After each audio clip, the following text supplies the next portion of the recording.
Hey everybody, welcome back. This is Jason Hardy with EliteBBQ Smokers, and today we got barbecue roundtable. We got some guests coming on in a little while. It's going to be some really cool guests on here. Justin's running a little bit behind the night, so he'll be on in just a few minutes also. But we're going to have Smokin Skullies. Brian Corbett's going to be on here in a little while, and he's going to be telling us all kind of stuff. But until that time happens, we're sitting here going to answer all questions. Just have a good conversation. Um, so we kind of talking about the contest this past weekend. I had up there in Urbana. Like I had a good contest. A lot of good teams, a lot of good scores coming out there.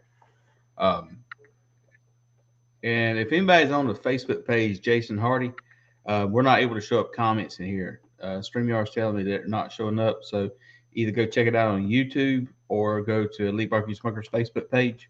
And that way you can post the comments and questions there. And like one of the questions we always like to have and ask is, what does barbecue mean to you? We've been asking all our guests that over the past several weeks and stuff. It's been some really good conversations about it. But I'd like to know, what does barbecue mean to y'all? I mean, what does it mean to you? For some people, it's family and friends, and some people it's just to aggravate people and just straggle people and have a good time. So that's going to be a lot of fun. Um, what's up, Lewis? Recteq. Thank you, Kent. Man, I appreciate it. Saying hey to everybody. But yeah, I mean, seriously, got questions on there? Let us know. We'd love to hear kind of a different perspectives on what your thoughts is of what barbecue means to y'all in general. So that's something I constantly want to do. We got a crowd on here from YouTube World. What does these come up? Yeah, Dean, I got your comments there. So if you're on the EliteBBQ Smokers Facebook page or you're on YouTube, they all show up there. But if you're on the mine, personal one, for some reason it's saying it's not showing up there. So again, if you're on Jason Hardy on Facebook, go to EliteBBQ Smokers, and YouTube's got comments showing up all over the place. Thank you everybody for stopping in tonight. We check it out, and we're having a good time with this. So we put out a few videos a little bit lately about some competition, done ribs, and we done pork. Curious if y'all watched the videos, kind of what your feedback on those are. Give me some thoughts on what you see that you like, you didn't like about it. Would really have lots of feedback on that, because we're just trying to work on different videos and see what happens. Kent, Leprechaun, trial money muscle cooking progress. Hey man, took a class the other day, and a guy was cooking just strictly money muscles, and then he had some pork collars, but he was just doing like 3 or 4 money muscles for competition. I thought it was pretty interesting. I've never done that, but I don't think there's nothing wrong with that. It'd be something cool to try. You talking about the video that flopped? We put out a video this past week about appetizers on Sunday, and that tanked. Hopefully it's one of them evergreen videos they keep talking about, but right now that sucker tanked. Tanked. What's up, man? How you doing?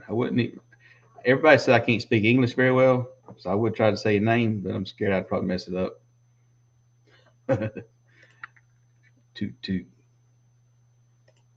Appreciate it, man. That was good. We're trying to do the videos and make them as professional as possible, and as much information on there. But at the same time, like everybody else knows, you got to kind of keep them as short as possible. So it's kind of like which one you do. You do the detail into it, or you keep it short. And I just think that's got to be just something we always playing with. So how do you keep the pork wrapped in plastic after injecting? How long? Normally I try to do that before the cook's meeting, which would be about 4 o'clock on normal situation. And I'll leave it in there till about 5:30 in the morning. And that's when I take it out and put the rub on there.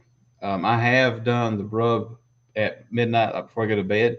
I have taken it out and put the rub on there, and then just let it sit in there in the Camrose and like with the ice box on it, ice plate in there to keep it cold over till the next morning. But if you've got a really heavy salt rubs, it can almost kind of cure the outside of it a little bit. But if you got a rub that's a base with a brown sugar base, not so much salt, it won't hurt at all. But brisket, I've done brisket both ways, and sometimes brisket, the flavor gets down into it. But I tend to like to rub them in the mornings Or if I do it the other way, I put another rub on in the mornings also. What's up, MRC? How y'all doing? Um, but that's kind of what we've been playing with on there. So the videos we put out here about competition, one of the questions I got asked by a lot of people is, why didn't I put butter in there? And the truth of the matter is that the butts and the ribs, both pork, I think today's situation, there's so much fat in those butts and ribs that they don't technically, they don't need the butter in there. Now, if I'm doing a heritage pig or I'm doing kind of a high end, more lean pork, then I will put butter into it and wrap it up. Same thing with a brisket sometimes. If I'm doing a prime brisket and I feel it doesn't have the marbling it's got into it, I'll add a little bit of butter to it to get some extra flavor and some moisture back into it. But I don't always do that with my ribs and my pork. Now, if I've got a set of ribs, I feel like I've got no marbling to it, then I might add a little butter to it. And with pork, I have in the past, but I just feel like there's always so much fat into it, don't need it. And the other thing is, the reason for that is I usually take the au jus with my pork. When I do my slices, my tubes, and my pulled, I'll put them in that au jus to kind of help them hold moisture. Now, I can run it through a strainer, and the strainer is going to kind of separate the fat and the oil from a strainer, and I still would do that, but now it's just this much oil, whereas when I was putting butter into it, it's almost 2/3 was the butter, and then I got to deal with it. So we just kind of just playing around with some different recipes, and I said I'm getting good flavor out of it. Wouldn't say results. I haven't really done much competition the last 6 months, but I'm getting good flavor with it without putting butter in there. And so until I feel like it needs it, I'm just not going to do that. Um, but that definitely was a conversation point that got a lot of questions being asked. I think it surprised a lot of people um, on the Facebook side and the YouTube side and TikTok. I was beside a team at competition past weekend and tried their ribs, and all you could taste was butter. Yeah, I mean, I think that's the other side of it is I think it does it now. I'm not saying don't use butter. I am not saying that. I'm just saying that I'm playing around with it, and I've personally seen it didn't work. And it didn't help me at that time. But Carrie right here has got a lot more calls in pork and ribs than I have lately, so he's probably got a better technique than I got. But I like the flavor to it, and I thought it was pretty interesting situation with that. And then we got a video coming out this week. It's a grilled salmon video. Salmon. Michelle keeps giving me a hard time. So we got a salmon video coming out. And I was really pleasantly surprised with it. I've played around with some different recipes and different stuff and different rubs. And we've got that one coming out Sunday. And that's going to be it's a really good salmon. It's a very simple techniques. It's got a very simple techniques but it cooked surprisingly very well. I will say this. I was thinking my mind is going to go 25 minutes to 30 minutes, and it was close to 40 minutes, but it was still moist. And I've heard a lot of people say that, man, 25 minutes is too long. But you couldn't, when you cook it on a wet sear plank in the grill, you just cook it till it's got the flakiness you're looking for, and it's moisture and it's tender. And I think that's what you go with. Rather than the timeline, you go with what you got to do for the meat to be right. And so I always, people say about timelines, about time and time. I say, cook it till it's ready, cook it till it's tender. I think that makes a big difference in that situation. Pork killed me from having a good second day at Urbana. You know, I was talking to somebody earlier about that. And I think truly, I think the biggest thing with us is that sometimes when we got about 2018, 2019, we were like top 25 in the country in pork. And we were bringing pork off at 193, money muscles. And right now, I think if you're not hitting 208, it's not to the standards looking for. So it's kind of went from having now we cook at 250 degrees, so it's a lower temperature. But I think it's changed so much that it's so far close to for competition. It's so far close to being to overcooked that it ain't even funny. And then, so that's what we was talking about the other day. And I think that's kind of the way it was. Thank you, Randy. Appreciate it. Got the Royal Oak charcoal hat going on here. Everybody saying hi to everybody. Tater. I don't know who Tater is. Must be another story behind that one. What's up, Mr. Larry? How you doing today from South Jersey? And y'all having a good time on there. Keep it simple, stupid. Kiss method, baby. It works it all the time. All the time. Everybody have a good St. Patty's Day? Any stories that needs to be forgotten? We kind of was just stayed around the house. We didn't really do nothing much, but I know some friends of mine that went out and had a blast. I think next year we're going to try to go to Savannah and see St. Patty's Day. Say one of the biggest parades in the country, St. Patty's Day. Mr. 180 himself is on show right now. Look at Mr. Rusty there. See, y'all, Rusty, all you bottom boys out of Tennessee, he cooked the contest, got a 180 in the chicken. And I know he was tickled to death. No. So South Carolina is where I'm from.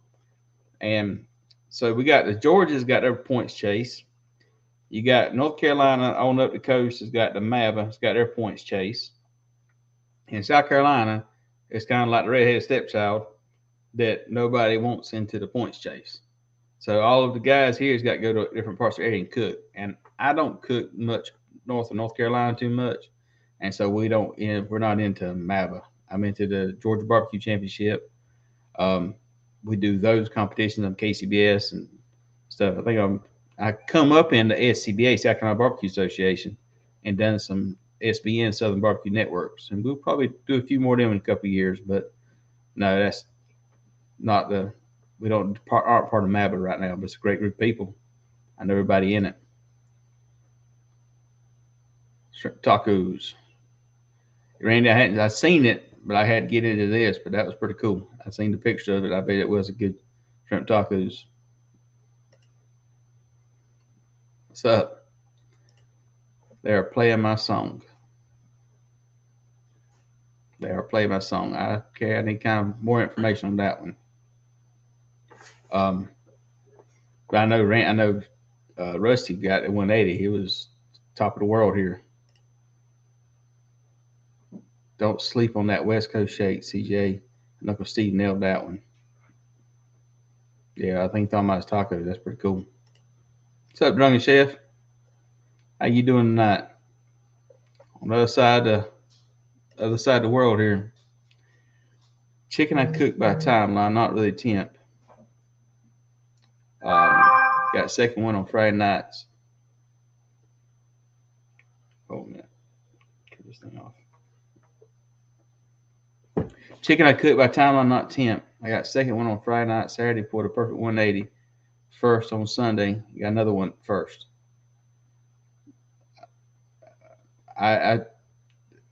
You got it down pat. It's working for you. Definitely working for you. I wouldn't change nothing for that one. If you get in the perfect and you go by timeline and you've got something figured out with chicken, then I would even think twice about that one.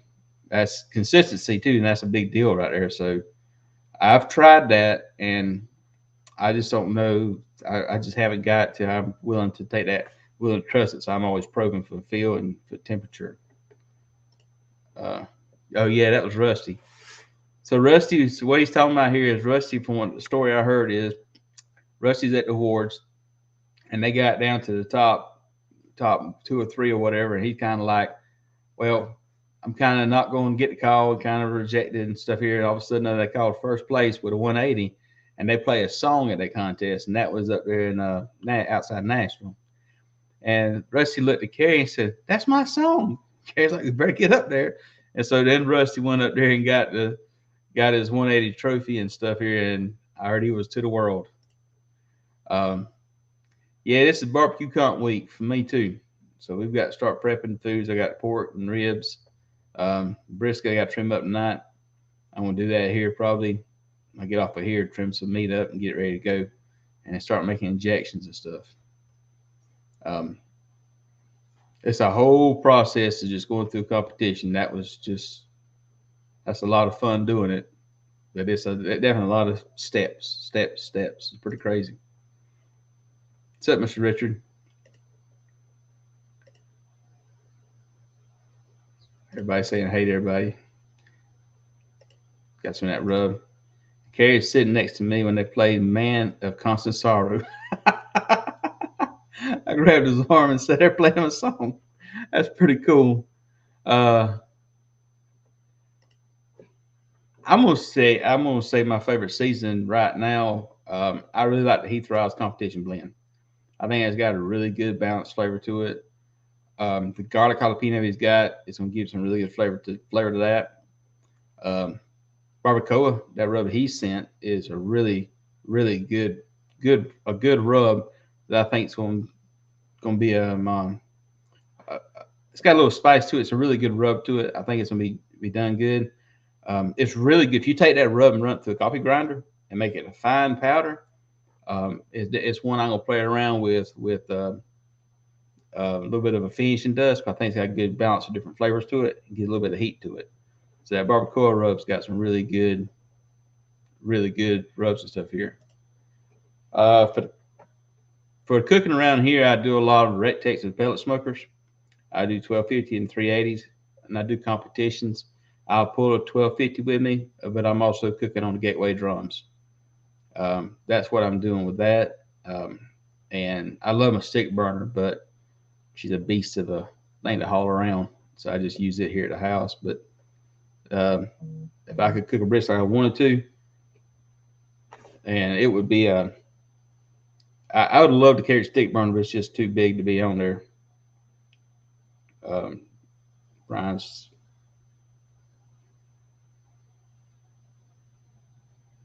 sent you the invite email. That's pretty cool. A lot of fun with that. What's up, Randy? How you doing?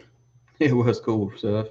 I bet that was cool. I wish I'd been there to see Rusty get his 180. That would have been pretty neat. Gotta get your hands on that Gabrick barbecue rubs. Those are fantastic. They are brisket rubs paired with the all season rub. That's pretty awesome. Check it out. My son-in-law bought a 25-pound of Heritage Kubota pork shoulder. How long can I plan on to smoke it? I'm assuming you say if it's 25 pounds, it's got the shoulder and the butts together. If it does, then it's going to be it's going to probably take you, if you're cooking it low and slow, you're probably looking about a 15, 16 hour cook there. If you want to do kind of a hot and fast, you probably can pull it down about 8. But if it's Heritage, I would inject that. I'd probably do an injection with the Heath Riles pork injection. Would do that. Maybe add some moisture magic phosphates into it. The reason for that is it's such a big piece of meat with so much fat on to the outside of it that the season will be hard to get down to the core of the meat. And so if you take it and you inject it, what you're doing is putting that flavor down inside the meat. And therefore, when you go to taste it and pull apart, you got the flavor out. If you don't do that when you shred it, you go on the back side of it, put some rub on the inside of it, shakers like you're doing a whole hog, and it adds flavor back into it. And that's one of the biggest reasons for injections. If you do the injections that way, it'll be down into the meat. So that's what I would do it. This is a rum and coke. I'm not doing shine. I have banned that from my use in the future. Especially when I go on live. Not doing the shine no more on live TV.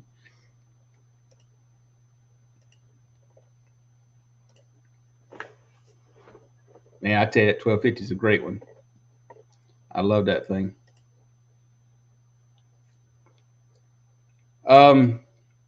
So here's what I'll say about this. Can a prime brisket be competitive when you're starting out? A lot of contests have been won prime briskets. Absolutely nothing to say that they can win contests, and they have won contests. The situation is that your margin for error when you're doing a prime brisket is so small that you got to get it absolutely perfect. And to get that one absolutely perfect with that prime brisket, it's going to be, it can be done, yes, but it's got to be perfect. and then the flavor you got, it's going to always be a leaner meat. It's like the difference between a choice and a prime ribeye steak. They're both good, but there is a noticeable difference between the two of them. And so doing a prime brisket is going to cost you right now about 80, 90 bucks. It's one I bought the other day. The $80, $90, and you can get a snake, a 15, 16 pound snake. I think it was 160 bucks. So I mean, I would not. I would say spend extra money and get the Wagyu because your margin of window is going to be a little bit bigger, and you have so much more, and you have more flavor into it. But can you do it with that? Yes, you can. But you have to be careful because the way it's broken down, it can be over injected, and it can have a weird texture to it. I cooked one this past weekend doing the practice cook, and it was a good brisket. But I'm sitting there trying to treat it like I would treat a Wagyu, and I just blew it apart. It just couldn't. It just didn't handle the injections right. It didn't taste right, and it was felt tender and everything else. But it was just a bad brisket. Now, if I'm cooking it at the house, like I want to eat a brisket with salt, pepper, and just do a simple brisket here at the house, I love a prime brisket. And I still think the prime burn ends off a prime brisket better than Wagyu. I think the point on the Wagyu is so much fat that the burn ends don't taste right. But you get the burn ends off of a prime, and it's a jam up brisket. And I truly believe that. Copy this.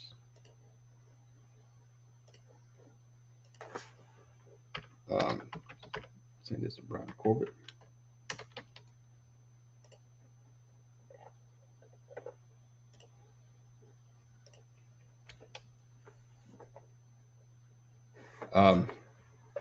But yeah, that's what I would say. So if I want to do it, I would honestly go ahead and just do a Wagyu brisket or A9 brisket. And I think for the long run, you'll be happier with it in the long run. There he is. What's up, man? Man, just getting home from soccer, dude. It's all good. Don't give me. We have all kind of conversations about. Well, you got the question right now. Can you be competitive with a prime brisket starting out?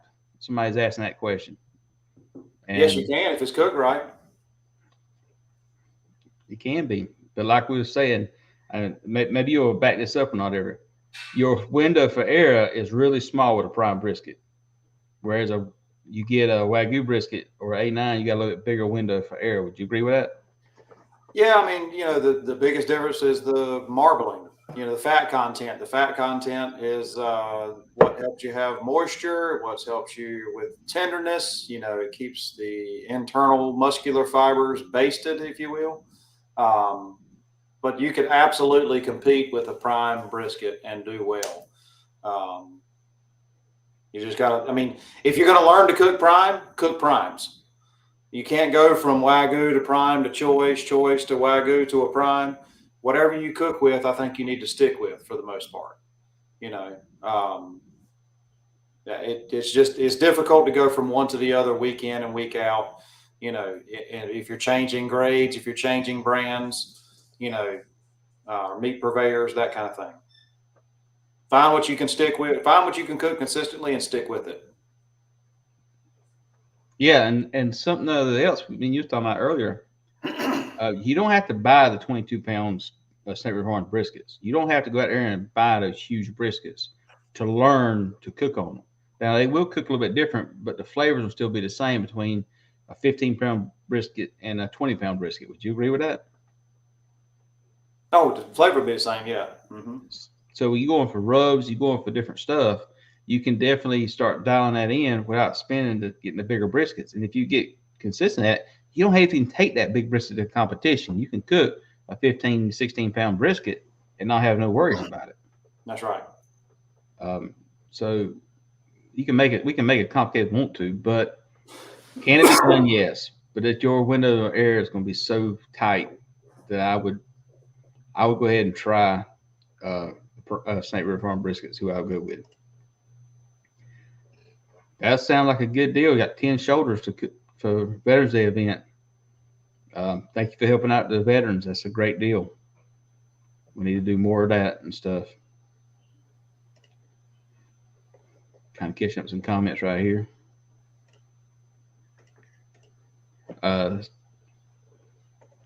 So if doing a prime, we put burn ends in the box. I always cook burn ends. I put them in the box about 50% of the time. And they have to be perfect for me to put them in the box. And they're not always that way. So I would not say that as a rule of thumb, I put them in the box. I'd say a rule of thumb is if they're good, I put them in the box. If they're not good, I wouldn't put them in the box. Yeah, I mean, that's a great rule, but you could, with a prime grade, you could absolutely cook burn ends and put them in the box. And I haven't cooked burn ends in a long time. I don't cook the point. I usually vacuum seal it and either cook it at home for, my own personal consumption or grind it up for hamburgers, whatever. But I can tell you that I would argue very strongly that a prime point is actually better for burn ends than, say, a gold grade or a high fat content Wagyu brisket point. It's so hard to get all that extra fat to render out properly to where when you take a chew, it doesn't just either one, have too much fat that's not rendered, or two, just feel so greasy because of all the fat. So yeah, absolutely cook a prime burn point for burn ends if you want to do burn ends. It is. Now I would say this: if going back to the brisket, if you get a Wagyu brisket and you trim it down for competition, you take the rest of that brisket and you grind it up and you make hamburgers out of it, it's the best hamburger you've had in your life. So I mean, we don't waste anything with brisket. The fat we take it and turn it to tallow to use for other things cooking. So we keep every piece of that meat except for the hard deckle fat. You pretty much keep everything else of that meat and use it for stuff. In KCBS, the gap in points start at pork and the brisket. Chicken and ribs are usually pretty tight. You almost need a Wagyu brisket to win a contest. There's truth in that comment. Yeah, chicken and ribs are traditionally week in, week out the tightest of the four categories as far as the point spread. I mean, chicken is even extremely tight. You can have actually, Budweiser's Brian. I mean, I think he actually did it this weekend. He was like 20th in chicken on Sunday, day 2, with like a 173.4.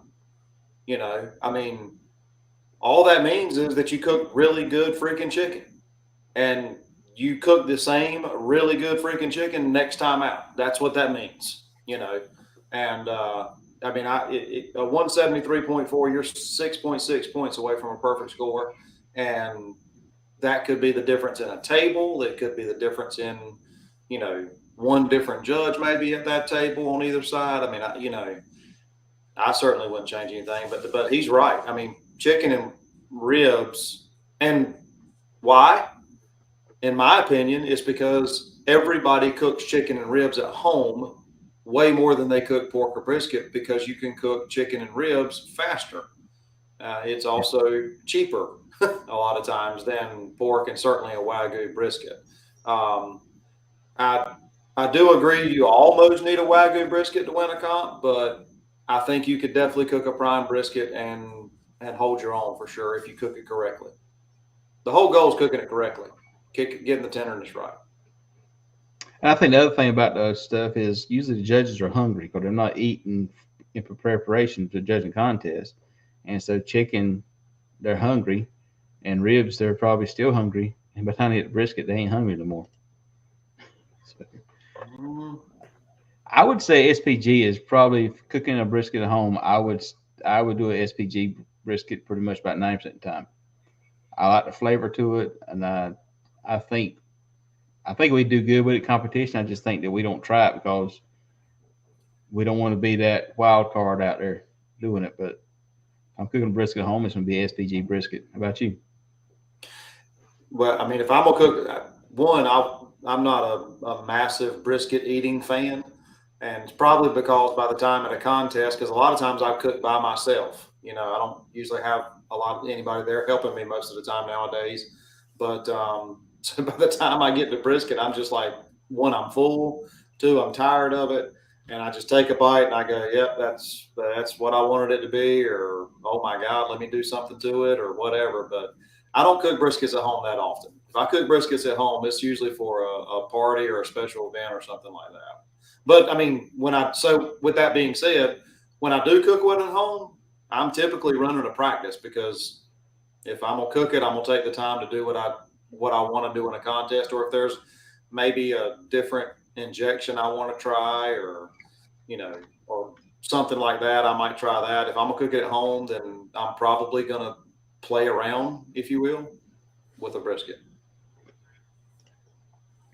Robert, so the injectors that I get from Tractor Supply, and so they got 2 types of injectors at Tractor Supply. They got one that's made of aluminum, and it's a good injector. It's about $20 last time I got it. But is he asking for an injector or an injection? Oh, injection. I misread that. You're right. I'm wrong. Well, it depends on where Robert is locally. He's where here. He's around here. Down there in your Myrtle Beach way? Yeah. Yeah, there's a place for you to get it, Robert. Go to EliteBBQ Smokers headquarters. Yeah, you'll probably have to. I'm trying to think of anybody around here who's got that kind of stuff. Ace Hardware carries some stuff, but I don't know if they carry an injection. I don't think they carry injections. They carry sauces and rubs of some various things. And I know Heath Riles has his products in Lowe's and Academy Sports and stuff like that, but I don't know if they carry the injections. I think they're more of a rub and sauce deal. So, if you don't have a barbecue supply store down there, find the EliteBBQ headquarters and see if you can talk him out of about a half a cup of injection. But today is Tuesday. You can go to Landon Barbecue Store online, LandonBBQStore.com. Well, they could probably get it out fast enough, yeah. You probably can actually order it today, or go to Heath Riles. If you go to LandonBBQStore.com, you can order from them, and they've got. I would get Heath Riles pork injection. It's a really good injection to do that. And I'd probably do that. You go straight to Heath Riles and order it too. And Cosmos has got a pork injection out there. I've never used it, but it's pretty decent out here. I wonder if they got sweet rub of mine. Bass Pro Shop.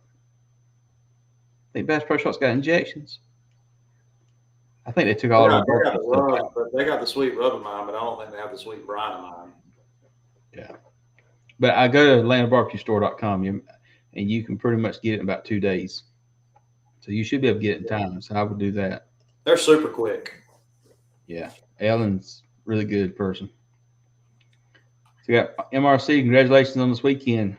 Oh, thanks to you too. That dude cleaned up this weekend, Friday and Saturday especially, and then Sunday too. Yeah, he's talking about his chicken. Well, earlier he's like, I don't tempt nothing. I just go by strictly timeline. It's chicken. Like, it's working for you, man. Yeah, don't change it. Yeah, if it's working. Don't change it. Mm-mm. Oh, let's see, get caught up on some of these comments here. Yeah, barbacoa is a good rub. He sent some of that to me, and I've been playing around with it. I got a video on that one. Skullies the man. Only the best meat goes in the box, Brian. You got that right. Mr. 180 Rusty over here. Did you hear a story about him getting his 180 chicken? I did. That was last week. It was in Lebanon. Was that in Lebanon or where it was? Yeah. Yeah. Thank you, Rusty. Hey. Matt's on here. No, 1T. Oh, 1T in the house. 1T's flying out tomorrow to get married, by the way. He's getting married on Friday. Congratulations. Yep. I am trying my best to get this man right here to get with me, and let's do a video on a whole hog. Because Matt, I would say I feel like he probably cooked the best whole hog of anybody I ever met. I tell you what, he cooks an absolutely gorgeous whole hog, and that skin is crispy from the rooter to the tooter. I mean, you won't find a soft spot on that skin when he does it right, and it's cooked the best way it can be cooked, all natural with them old burned down coals. Yeah, it is crazy. Kerry said he was 170. That means, excuse me. Got 176 was 15th. Jesus. Yeah, dude, I'm telling you, those chicken scores were crazy high. 178 was 5th. I mean, I'm telling you, Budweiser's, I think, was like a 173.4, and they were 20th. You know, I mean, goes back to if you're cooking it. Yep. Yeah, I mean, seriously, stick with what you want to cook. If it's going to be a prime or a black label or a gold label or an A9 or whatever you're going to cook with, you need to stick with, you know, and it's super hard to jump back and forth. See, Cosmo, the Ace Hardware. Okay, I've never seen the injections there, but I don't look either. I mean, I order my stuff from Heath and whatever and get it. So, you know, but I've seen the sauces and rubs in there before. If I was going to do that, I'd do the Ace Hardware at the either Bullinose or at Little River or the one at Carolina Forest. They'll probably have it in those two stores. Bullinose would be the best bet at Little River. Okay. Or Lowe's for sure. Yeah, Atlanta Bar is super fast with their shipping. Definitely do it. Congratulations on marriage. Yeah, Matt, congratulations on that, man. All right. So, Brian, before we get into the comments about your weekend stuff here, give us a little background on how you got into barbecue. I think it's a pretty cool story to tell of how you actually got into competition barbecue. Yeah, man. So back when I was living in Greenville, North Carolina, and you know, in college and after college or whatever, it was big tailgating football games, baseball games, and just a lot of fun. You know, run and joke around Greenville is, you know, we may not win all the ball games, but we win every tailgate. We tailgate better than anybody else. But me and a bunch of my buddies, man, we used to love tailgating, and you know, she would tailgate football games. I had a satellite TV built into the side of the trailer and Xbox and all that. I mean, a lot of times we wouldn't even end up going into the game. We'd just sit there in the tailgate field and watch it. And, you know, I was kind of always the grill guy. And so one weekend in 2010, October 2010, my wife's from Rocky Mount, North Carolina. There was no football games anywhere. There's nothing for us to go do. It was an absolutely gorgeous weekend. She said, "Hey, Brad," which is her brother, is cooking in a barbecue contest in Rocky Mount. You know, you want to go out there and let's check that out? And I was like, what in the world is a barbecue contest? What are they like? Are they trying to see who eats the most, or what is it? And she was like, no, they cook barbecue and it gets judged or whatever. And I was like, well, we have nothing else to do. Let's go see what that's all about. And so I went out to Rocky Mount, North Carolina, where that contest is still currently held. And, you know, I kind of got looking around, and I was pretty much standing in the middle of a tailgate field with campers and RVs and trailers, and everybody had grills and smokers, which looked just like the tailgate for the football game. And I was like, man, when did everybody get here? And he said, well, we got here Thursday night. And I said, well, when do y'all have to leave? This is Saturday afternoon. You know, I said, when do you have to leave? He said, tomorrow morning, Sunday morning. And I was like, whoa. You mean to tell me they'll let you come tailgate for 3 days and 2 nights, and all you have to do is just cook a little bit of barbecue? You know, and he was like, well, I understand where you're coming from, but it's not quite like that. And so I was like, well, we got to do this, you know, and I can cook some barbecue and tailgate for 3 or 4 days, man. That's awesome. So I'd never heard of barbecue pitmasters at the time, you know, whatever, and went home and, you know, was telling my buddies about it. And we're scrolling through TV, and I don't know what it was on, Destination America or whatever it was. And there was like a barbecue contest show. And I was like, man, that's that thing Brad was doing. And watched a few episodes of, you know, the old pitmasters, and was like, well, daggone, that's pretty cool. And I'm competitive by nature. I love to compete. You know, we're all getting older, so I can't, you know, get out there and play basketball or soccer or, you know, softball, baseball anymore. And at least not like I used to. My mind still tells me I can do it. My body says, no, sir. But I was like, well, let's go try that out. So we looked and signed up for a contest in Edenton, North Carolina, organized by Roy Murray. Used to be Tar Heel Smokers. Didn't know who he was, but at the time, I mean, I learned he was a top 10 cook at the time. And So I told all my buddies, I said, hey, man, we're going to go do this barbecue contest in April down in Edenton. It's in the middle of nowhere. So no one will be there. So if we get our butts kicked, we'll just go have a good time and tailgate, and we'll just turn in a little bit of barbecue. And that winter, I started cooking more barbecue at home, playing around, and really kind of fell in love with it. And so we went to this contest, and it was at the fairgrounds in whatever county Edenton's in. And I think it was a fairgrounds, but fenced in area, big fenced in area, and pull into the barbecue, into the fence, and got a loaded down trailer behind me, everything out of my brick house except for the bricks. And I mean, my truck was full, the truck bed was full, the 16-foot trailer we had was full. I had, stuff in buddies' cars coming later on. And as I pull in the gate where I can't really back out, there stands Myron Mixon and Tuffy Stone talking to each other, and I kind of have to give it a little gentle tap on the horn, and they see me and they part ways, and I'm getting on the phone. I'm calling my buddies, and I'm like, you on the way down here? And they were like, yeah. And I was like, well, this little no-name contest that we didn't think anybody would be at, those two dudes we watched on TV last night just had to get out of my way. And like, if I could have figured out how to back that trailer out of there, I probably would have gone home, but I'm way too competitive for that. I was like, screw this, man. We're here. Let's do this thing, and it's been locked and loaded ever since. Yeah, I tell you, man, it's getting the way we started barbecue. Like, you got any pictures of like your first setup with all that stuff spread out there, the whole kitchen sink, the whole 9 yards? Oh, yeah. They're still on my Facebook page, I think, somewhere.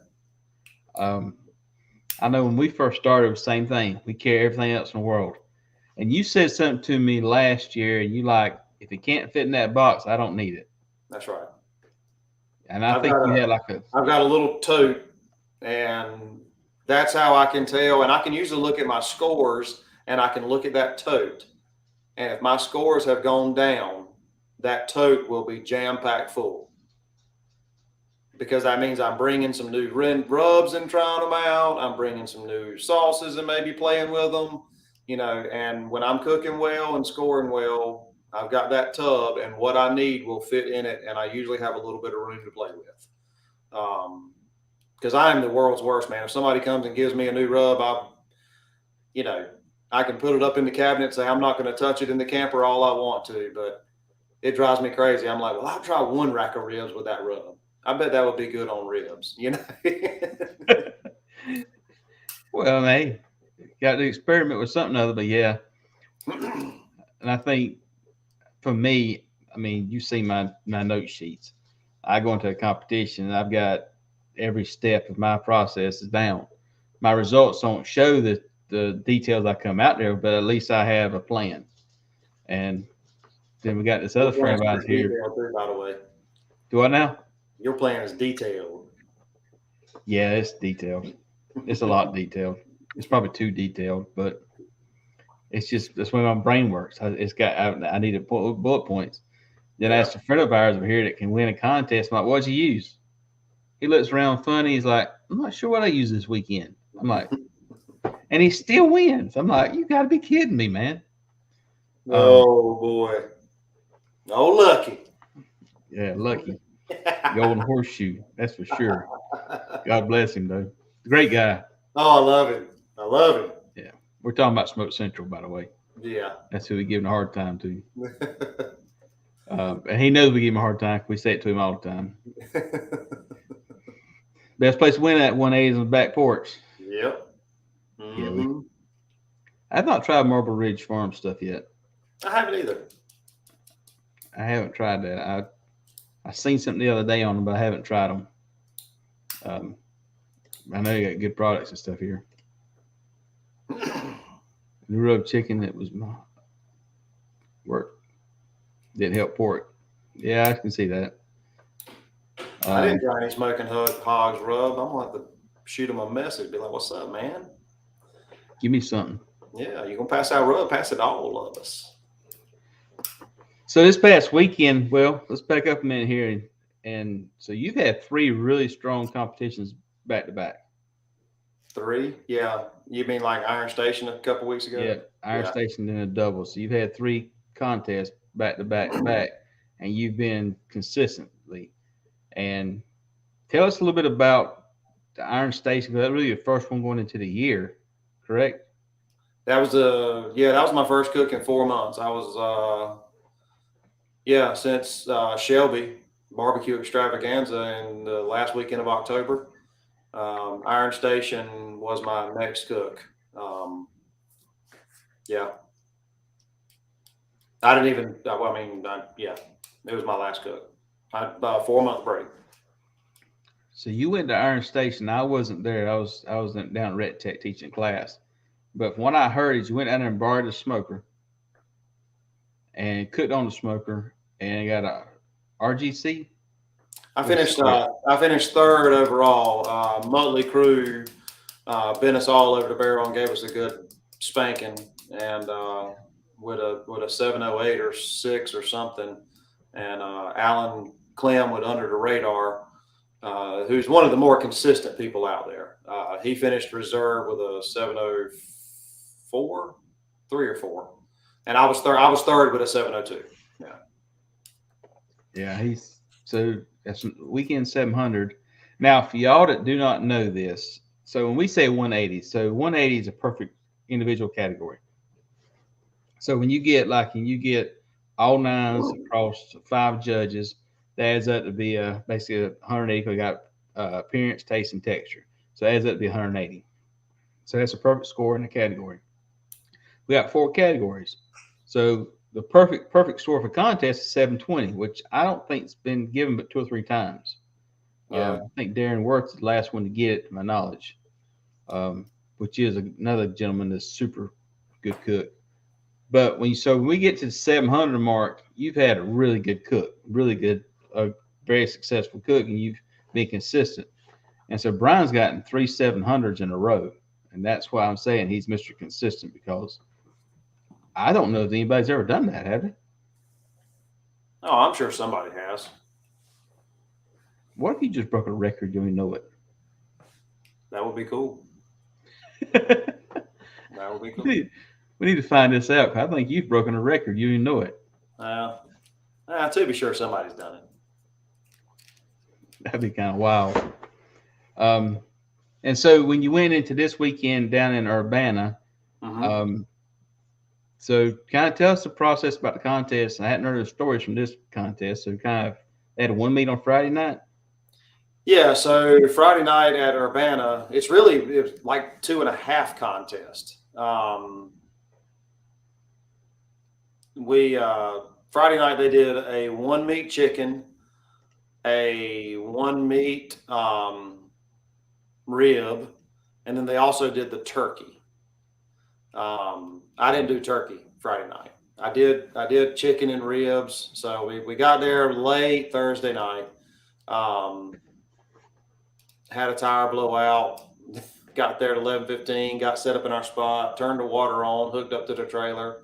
The valve on the back of the toilet, the water intake valve, blew off. Flooded the floor of the trailer Thursday night for a couple of minutes, and got that all cleaned up. Turned the water off. Friday we had to fix the toilet and all that. Anyway, cooked the chicken, cooked the ribs on Friday.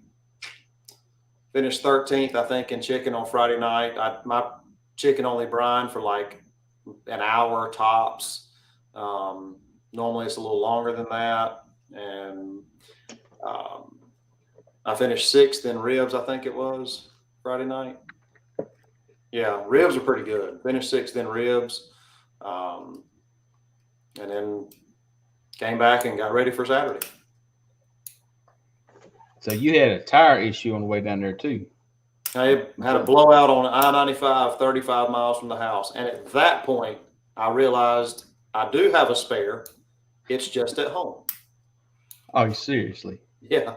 So my buddy Philip Parks was cooking with me. He went with me this weekend. And so he called his mother, his mother-in-law, and his grandmother-in-law, and they went to my house, loaded up my spare tire, and drove out there to us, almost 40 miles away at 7:30, 8 o'clock at night, bought us that spare. Good Lord, man. Yeah. That's pretty good. Yeah. Mm-hmm. Grandma bring you a spare. Yeah. Mm-hmm. Sound like you need to take a Jason Hardy playbook and carry everything with you. Yeah, I probably do. There's no way I'm that prepared. So, yeah, I did the one meats on Friday night, chicken and ribs, got ready for Saturday, and then, went out Saturday and cooked. Then did the same again on Sunday. So, I mean, you've been super consistent here. KSA and Warren County Pork Choppers had 4 straight 7/16s. There you go. I knew somebody had done it. That's But pretty 7/16 is 4 of those is brutal. Yeah, that's in 2012 or 13. It's like a country song. Yeah, I know, Rusty. Yeah, right. Blew out the trailer tire, flooded the floor. So you're doing the contest over here. It's a great location. You're at a campground. They got power and water. Beautiful place up there. Mm-hmm. And so, I mean, it's a very good contest, and it's doing a very good cause too, because it's going to children's burn centers, is what my understanding is. The burn victims of America, or some sort of a burn foundation. Yes. And so they're raising money for that. They take the leftover proteins that everybody turns in on Saturday, plus canned goods and other stuff like that, and they donate that to a local food bank that is run by a local church. Really a lot of good causes going on with that, and it's a beautiful campground. Bill and Mary Jones, along with the other reps and organizers, and the whole committee they do a fantastic job. They really do, year in and year out. Sydney, that's what I've been saying. Yeah, he's been very consistent. He has not just been consistent here in the last 3 or 4 contests. He's been consistent for the last about 2 years, if I'm not mistaken. Here during the COVID time, we kind of come to that COVID situation, and we were trying to figure out what the judges were changing. But once you kind of dial that in, you have been just a consistent cook every weekend. Yeah, I mean, I've been fortunate.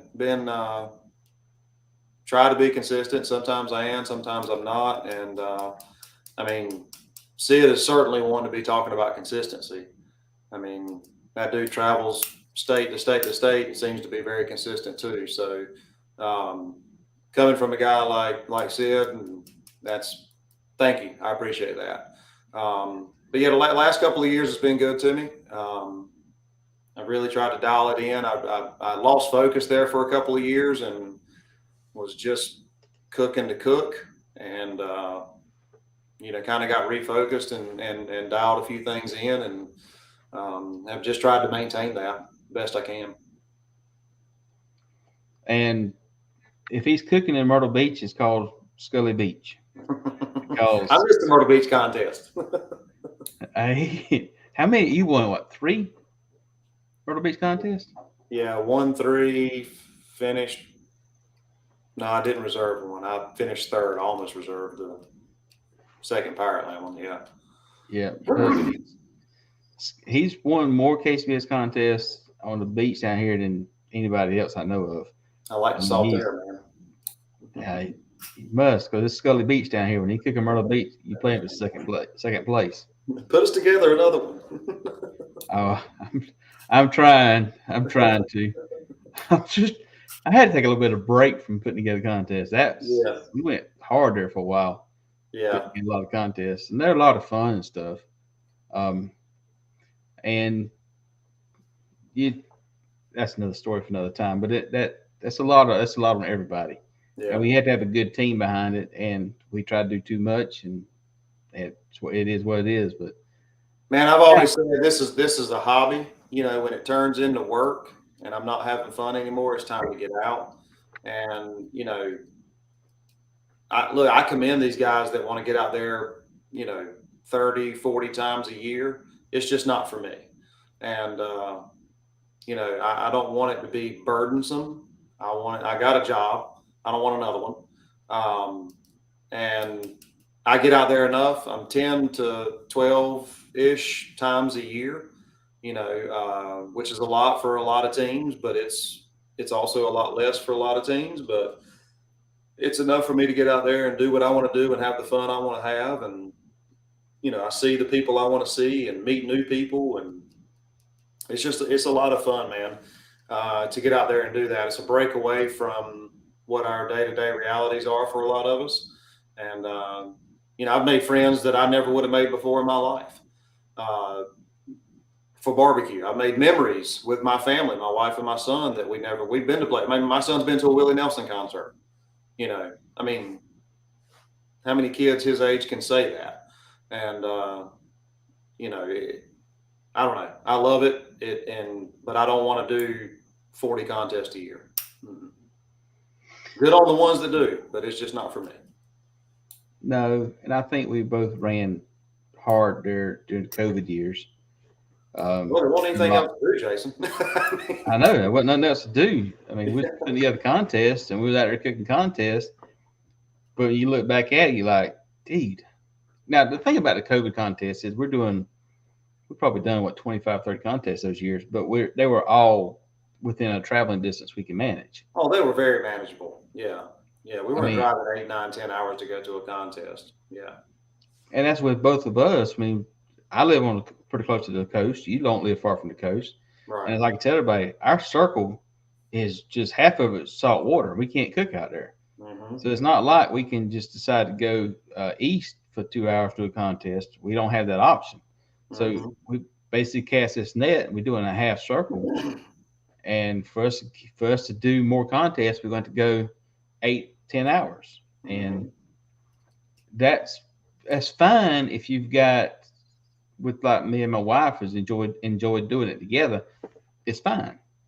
But if you're doing some contest by yourself, that ain't fun. Yeah. Well, I mean, it's fun. It wouldn't be fun 4, 5, 6 weekends in a row. And you do have to manage that home life balance. And fortunately, where we are, there are a handful of contests within 4 hours that we can get to, which is it's pretty good stretch on a Friday morning, but or Saturday night, but it's still worth it to me. So that's why I enjoy doing it.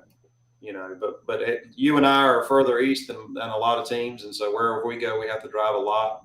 And I think years ago, Noel K came down. I can't remember if it was the contest in Goldsboro or Greenville, and he got out of his truck and he something to the effect of he was like, "Man, you love to cook barbecue." Because if you got to do this every time, you really do enjoy it. So, yeah. And don't get me wrong, it's a lot of fun. And I'll say this: we've met the best people in the world through barbecue. Oh, I got friends in 20 states that I never would have had if it weren't for barbecue. Yeah. So, and I would encourage everybody to come out there and just do a barbecue competition, cook it just to cook it. Come out there to volunteer, sign up to be a judge, and just learn about it, because it's a passion of people that is just I've never seen nothing like it, and I've been involved with a lot of stuff. And we'll share information with you, just like talking about a brisket. We'll share information with that to help you get better. We might not tell you every detail we're doing, but at least we'll get you on the same page, because I want you to do well. It can be intimidating, if you come out to a first time. I mean, we see it a lot at contests. You see a first time team. It can be intimidating to see, people's big RV setups, or very expensive smokers, or whatever they got going on, or but it's simple as that. I mean, if because the truth is, particularly nice. I mean, not gonna be rude to you, but if they, whatever. I mean, just go to the next team. Hey, I'm so and so. How you doing? It's my first contest. And most of you folks will, throw a pointer or two here and there at you. Because everybody's been in the same situation you're in now. Come out and meet us contest. Oh, absolutely. We all started. We didn't know a soul out there. We started doing a contest. Then we started meeting people. So the guys that are out there that know everybody in the world, they still started where they knew nobody. Yeah. I mean, that's just fact. And so the only way you'll not go out there and know people is come out there and hang out with them and talk to them and just be involved in it. Man, we'll help you any way we can. Yeah. Kenny, I'm heading down to Waycross, Georgia this weekend for Swamp Fest down there. And let me say this with asterisk beside it. I'm going to attempt again to head to another Derek's contest. Last one I didn't make it that far. I got the phone with Brian here, and then I had all kind of hell broke loose. Didn't make Yes, it. you did. I got on the phone with you, and the next day you were posting about being at home or something, and I was like, I swear that dude was headed to a contest last night when I talked to him. Yeah, Kenny, I'm going to STEM, North Carolina, Jimbo's annual contest, and it's a KCBS sanctioned contest raising money for the Wreaths Over America Foundation, the group that puts the Christmas wreaths on the veterans markers every year at the holiday season. Be a good cause. Yeah. Joe, seriously, just go out there and talk with some people. Carrie's a good one to hook you up with, and I promise you, you got to talk with teams. They're gonna help you out because they want you turning good food. We do not want somebody turning in bad food because we don't want somebody to kill the table. So I'll give you information to help you turn in good food. I still want to beat you, but I still want you turning good food. If Carrie's giving you some good notes, Joe, the best thing you can do is share those. Share those with us. Yeah, probably. Got to bar something, man. The old Singletary's in the mix. You got to bar something always. If you're not barring something, you ain't winning. So we're doing a contest down in Myrtle Beach, South Carolina at Pirate Land. And this gentleman up here beside me come up to me and was borrowing brown sugar. No, was it the first day of the brown sugar and the second day was the mat, or the first day the mat? First thing was the mat and then the brown sugar. The doormat of the area rug outside, the outdoor camper rug or whatever. So we're set up on a concrete pad, okay? And Brian's sitting over yonder on doesn't have a concrete pad. And so he was saying something about sand. I said, well, just take one of the mats I got. And he went and borrowed a mat, come yonder, whipped everybody's butt in GC the contest. And he wouldn't give my mat back to him. He won't let me have it back. He still got it. And then we done the next time you done it was over in North Myrtle Beach. I think you won that contest, wasn't it? Yeah. And you borrowed brown sugar from me. Yeah, I didn't have any brown sugar. I thought I did. And I went over there in a panic Saturday morning, wasn't it? Yeah. And you were like, here, I got an extra bag. And, got lucky there and won that one too. Yeah. So he'll borrow something from every time you see him in contest. But he has to have a use for it. Oh, you can't just take it. You gotta run short of it or so. You need it. Yeah. Mm-hmm. But I don't think that. I think you tried that down Savannah, and I don't think that helped neither one of us in Savannah. No, that place kicked my butt, man. I had a lot going on that week, though. Yeah, but that place kicked my butt for sure. God, it was hot. Mm-hmm. It was so hot. That was crazy hot. You had to reach some good calls out there. Brian, when you gonna do a class? I don't think I'll be doing one. If I do one, it's gonna be for folks that cook, not like Kevin Merritt. All he does is shoot birds now. He don't cook them anymore. He shoots them old clay pigeons, him and catfish. Y'all, I'm tell you something. We done a contest talking about Kevin and he's cooking with Jason Singletary, both of them cooking together. A little catfish was there. And we was going to awards. And catfish, what did he say? We got this. Remember, we was going to awards, and little catfish. Oh, I can't remember what he said, but yeah, he was awfully confident, and rightfully so. And then they won Greenwood. That was the funniest thing in the world. Yep. The catfish is like, we got this. Catfish is Kevin's son. That's his nickname, Catfish. Yeah. Great person. Hey, man, just go ahead and try. I promise you. If it goes bad, I'll give you the notes. We'll take them. Have you a little reimbursement party going on. Mm-hmm. Gary, you hear that? Yep. Did MRCs last year? I bet Scully borrowing something. Absolutely. That's exactly right. A water splitter. Yep. Mm-hmm. No, they're not having a contest in Myrtle Beach. Amy was doing them for a while there, but then she had some other stuff going on. And so then we started putting some Rufus Teagues together and some shootouts. But when the other contests started coming online, they had towns involved and more sponsors involved. And so the payout was something that the cash in, cash out couldn't compete with. And so we basically just at the time decided to take a break and let these other contests do what they're going to do. And then we'll try to put something together in the future. I've talked with a few people, but we're going to put something together in the future. But I need to get some sponsors and some more people involved into it. And that takes a little bit more work than just put together cash in, cash out contest. But we're going to have some more coming back. It's a lot of fun. I'm still hadn't give up hopes for if anybody knows the south of the border, at the campground south of the border, put in a word for this, because here's what we have tried to do with them. I couldn't get this to happen. That is a perfect location for a barbecue contest. Yeah, and they have a parking lot. Okay, in the parking lot, half the parking lots in North Carolina, half the parking lots in South Carolina. So what we want to do is have a double. On one day, put the turntable in South Carolina. On the second day, put the turntable in North Carolina.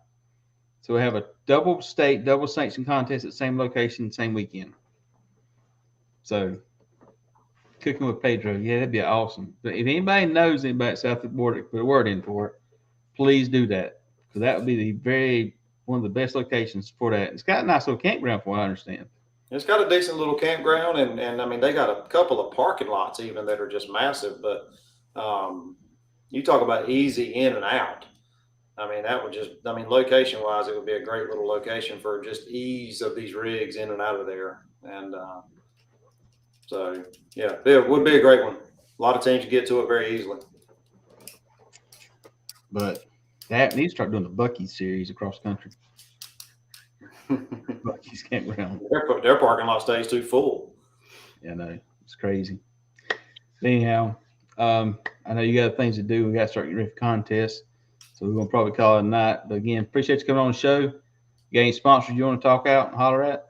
Yeah, man. Thanks for having me. Sorry I was a few minutes late. Had to get back from soccer practice. And, you know, I got two big sponsors, big to me at least. That's Royal Oak Charcoal. You know, been on board with them for, I don't know, 5 or so years now. And Heath Riles barbecue products. You know, been using those products for, probably 7, 8 years now, maybe longer. But back when he was Victory Lane Barbecue, started using his stuff and became friends with him, and been using them ever since. So those are my two big sponsors, Royal Oak Charcoal and Heath Riles barbecue products. Yeah, and we've got Royal Oak Charcoal also been sponsoring us. Been blessed to have that. We got Heath Riles, got his products and stuff. We're using his products. Great sponsors, great guy too. Check his stuff out. Atlanta Barbecue Store. If y'all want to use anything we do competition, it's not Heath Riles, or he gets his stuff there too. But go to Atlanta Barbecue Store. They got everything that's world. And Brian Ellens are amazing people, and they ship out pretty quick. Then Recteq. Recteq smokers, pellet smokers we've been blessed to be part of that, and they got awesome products, and I use it in a lot of videos. And cooking at home, it's really hard to beat a pellet smoker. Got a lot to be had with that. So again, our show, we appreciate y'all being on here at Barbecue Roundtable. We are about helping you out there and share information, share the passion of barbecue. And I appreciate y'all tuning into the show. We'll see you back next week. Maybe if I get invited back, I won't be so late. Oh, he's going to be back. I promise you that.